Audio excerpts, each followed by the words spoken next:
Whew, well, I didn't see this coming. This come out of nowhere, man. Ain't nobody was even thinking about no basketball. And here we go. What's up, everybody? It's your boy, Mr. Dugai, coming at y'all with another episode of Drop It Downs with Mr. Dugai. Wow. And today I'm going to talk about last night's big blockbuster trade out of nowhere, as you have the New York Knicks sending Donte DiVincenzo and Julius Randle to the Minnesota Timberwolves for Karl Anthony Towns, yo.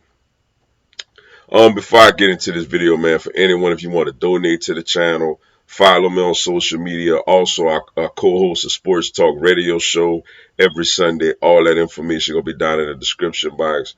Also, man, if you a subscriber to the channel, greatly appreciate the love and support. If you new to the channel, welcome.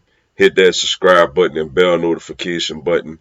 And y'all also hit the like button and share with your folks, y'all. Look, man, as a Miami Heat fan, I'm not happy about this one so bit. The New York Knicks are, well, let me say this. They got a lot of firepower in their starting lineup now.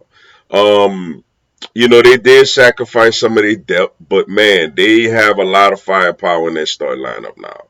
Now you're talking about a potential lineup of Jalen Brunson, Mikal Bridges, Josh Hart, um, Karl Anthony Towns, and I guess they'll go with OG Anunoby at the four. I want to say Karl Anthony Towns will be. I guess that's what their lineup would probably look like. Um, that's a lot of firepower in that start lineup, man. The Knicks didn't have a big guy that could score. Hartenstein was a good, role player, defense and rebounding. So was Mitchell Robinson. But now the Knicks got probably the best big man they had since Porzingis. A guy that could go out there, stretch the floor, shoot from the perimeter, and somebody you could go to with the ball in late game situations as well, man. So from that standpoint, that helps the Knicks a lot. It was a lot of Jalen Brunson had the ball in his hands a lot, last year. Not that that was a bad thing, because Jalen Brunson could definitely hoop. But now he got a sidekick, man. He got a running mate that could actually put the ball in the basket. But to be honest, man, this actually might be a good trade for Minnesota as well. Now for DiVincenzo, that sucks because they take him away from his Villanova home. You know what I'm saying? But Minnesota's a little deeper now. Now, granted, I think they finally, though it did get them to a Western Conference Finals last year. Minnesota probably finally acknowledging that, hey, we don't have enough scoring punch on the perimeter. We need more perimeter scoring because it was a lot on Anthony Edwards last year. Just like it was a lot on Jalen Brunson for the Knicks. It was a lot on Anthony Edwards as well. So yeah, man. Now you got a potential lineup of Mike Conley, Anthony Edwards, Jaden McDaniels. I'm a Julius Randle. Julius Randle is the forgotten player in this trade. Julius Randle could score, man. Julius Randle problem was, got a damn fly in here. Julius Randle problem was, he wasn't out there last year. Like he wasn't out there, but Julius Randle could score, man.